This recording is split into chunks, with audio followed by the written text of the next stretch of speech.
Aadhi's kitchen. இன்னைக்கு நம்ம ஒரு சூப்பரான அக்காரவடிசல் பார்க்க போகிறோம்.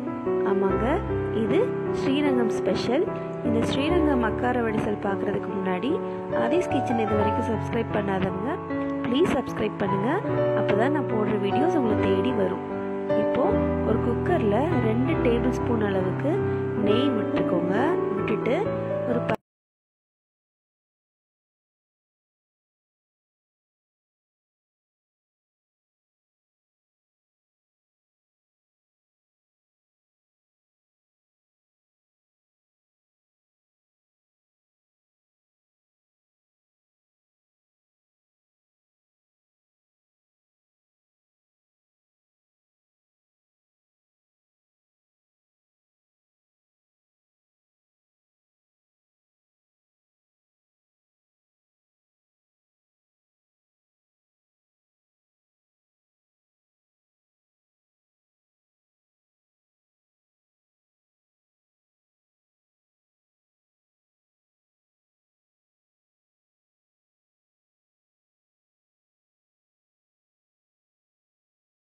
காய்ச்சி ஆற வச்ச பாலுங்க, அதை ஊற்றிக்கிறேன்.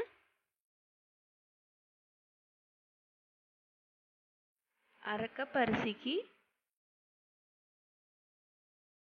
2 கப்பு பால் ஊற்றிக்கிறேன்.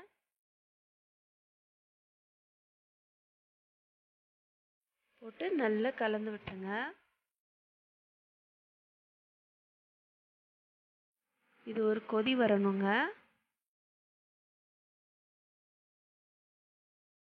அது கொதிக்கிறதுக்குள்ள ஒரு அரை கப் அளவுக்கு தண்ணி ஊற்றிக்கலாம்.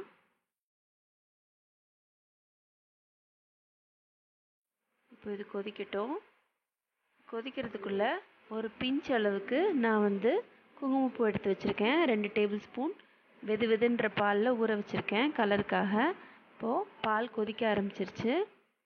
இப்போது அடுப்பை நல்லா மீடியம் ஃப்ளேமில் வச்சுட்டு குக்கரை மூடி 3 விசில் விட்டு எடுத்துருங்க.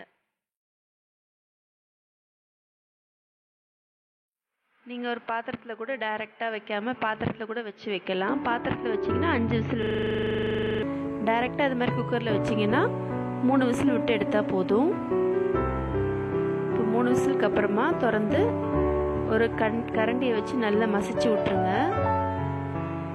இப்போது நம்ம அரை கப் அளவுக்கு அரிசி எடுத்தோம் இல்லையா, அப்போது 1 கப் அளவுக்கு வெல்லம் போட்டுக்கோங்க. வெல்லத்தை நல்லா கலந்து விட்டுக்கோங்க. நல்லா கலந்ததுக்கப்புறம் அது கரைஞ்சிடும். நம்ம லோ ஃப்ளேமில் வச்சு பண்ணிக்கணும் இதெல்லாமே. அப்புறமா ஒரு 1/4 கப் அளவுக்கு நெய் ஊற்றிக்கோங்க. நெய் ஊற்றிட்டு கலந்து விட்டுக்கோங்க.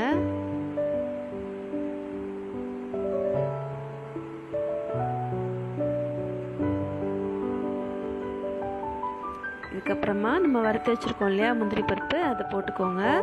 போட்டுட்டு அதையும் நல்லா கலந்து விட்டுக்கோங்க.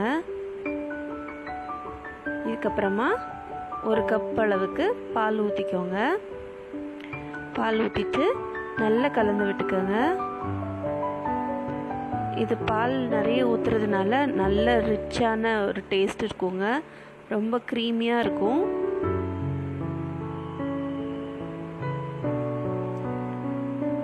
நல்லா கலந்து விட்டுருங்க. அடுப்பு சிம்லேயே வச்சுக்கோங்க. இப்போது நம்ம ஊற வச்சுருக்கோம் இல்லையா குங்குமப்பூ, அதை இதோட மிக்ஸ் பண்ணிடுங்க. நல்லா கலந்து விட்டுருங்க. இந்த குங்குமப்பூ வாசனையாகவும் இருக்கும், நல்ல ஒரு கலர் கொடுக்கும், அதுக்காக போடுறோம்.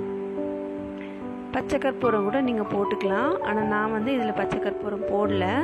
பச்சை கற்பூரம் போட்டிங்கன்னா அப்படியே கோயில் பிரசாதம் மாதிரியே தான் இருக்கும். ரொம்ப ரொம்ப நல்லாயிருக்கும்.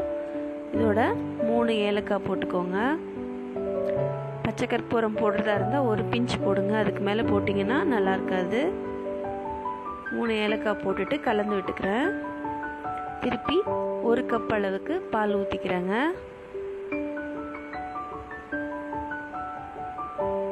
பால் ஊற்றிட்டு நல்லா கலந்து விட்டுக்கிறேன். இது எப்படின்னா முடிஞ்சதுக்கப்புறம் பார்த்தீங்கன்னா கொஞ்சம் பாயசம் மாதிரி தான் இருக்கும். அது பாயசம் ஆகாது, ஏன்னா டைம் ஆக ஆக அது கொஞ்சம் இறுகிடும். அதனால அந்த கன்சிஸ்டன்சிலே நீங்கள் இறக்கணும். கடைசியில் உங்களுக்கு காட்டுறேன் எப்படி இருக்கும் அப்படின்ட்டு. இப்போ பால் ஊற்றிட்டு நல்லா கலந்து விட்டுக்கோங்க. பார்த்தீங்களா, இந்த மாதிரி கன்சிஸ்டன்சியில் இருக்கணும்.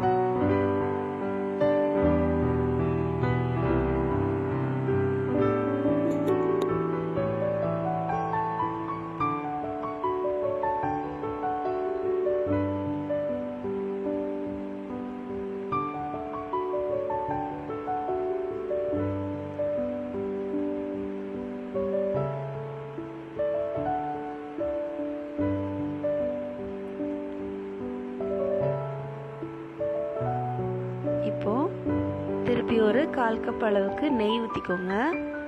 இந்த நெய்யும் பாலும் குறைச்சிடாதீங்க, டேஸ்ட் சரியாக வராது. சொன்ன அளவுக்கு பால் நெய்யும் ஊற்றிக்கோங்க, அதான் இதோட டேஸ்டேவும். இதில் ரொம்ப திகட்டுற இனிப்பாக இருக்காதுங்க, கரெக்டான அளவான இனிப்பாக இருக்கும். இதுக்கப்புறமா ஒரு 2 ஸ்பூன் அளவுக்கு ஜீனி போட்டுக்கிறேன், போட்டுட்டு கலந்து விட்டுக்கிறேன். இது கொஞ்சம் கலர் வரும், நல்ல கலர் வரும், டேஸ்டாகவும் இருக்கும், அதுக்காக ஆட் பண்ணிக்கிறேன். இப்போது கோயிலில், ஸ்ரீரங்கம் கோயிலில் கிடைக்கிற மாதிரி அக்காரவடிசல் ரொம்ப ரொம்ப அருமையான சுவையோடு தயாராகிடுச்சு. இதை கண்டிப்பாக இந்த பொங்கலுக்கு ட்ரை பண்ணி பாருங்கள். எல்லாருக்கும் ஹாப்பி பொங்கல். என்னோட வீடியோஸை லைக் பண்ணுங்கள், ஷேர் பண்ணுங்கள்.